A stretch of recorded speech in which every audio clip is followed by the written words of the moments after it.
यहाँ पर तुम्हारी कंट्री का 17 साल का स्टूडेंट सुसाइड कमिट कर रहा है due to the failure of the system. I mean, it's not तुम्हारी, it's like हमारी कंट्री, I guess भाई. Firstly, like कॉकरोच जनता पार्टीच्या अध्यक्षाला हे पण आठवत नाहीये की तो कोणत्या देशाचा आहे. एका व्हिडिओमध्ये तो सांगतोय की तुमच्या देशातला मुलगा असा-असा बोलला.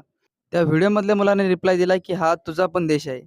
तेव्हा कॉकरोच जनता पार्टीच्या अध्यक्षाला कळालं की अरे हां, मी पण भारतातलाच आहे आणि भारतातले काही मुलं, युवा मुलं ह्या कॉकरोच जनता पार्टीच्या अध्यक्षाला सपोर्ट करत आहे आणि हा माणूस म्हणजे हा अध्यक्ष कॉकरोच जनता पार्टीचा तर याने कोणत्या गोष्टी केल्या पाहिजे? याने युथला परीक्षेबद्दल बोललं पाहिजे.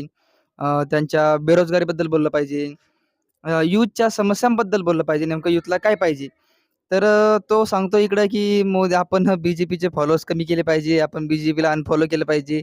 मला वाटलं होतं म्हणजे कॉकरोच जनता पार्टी ही सगळी युथसाठी आहे. जे जे पण काही करेल ते युथसाठी करेल, बेरोजगारीसाठी करेल, युथसाठी कामं करेल.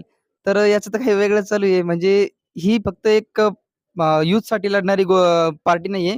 तर ही पार्टी फक्त भारताविरुद्ध लढणारी आणि आपल्या भारतातील लोकं ह्या पार्टीला फुल सपोर्ट करत आहे. आणि ह्या पार्टीचे सर्वात जास्त फॉलोअर्स हे पाकिस्तान आणि बांगलादेशचे आहे.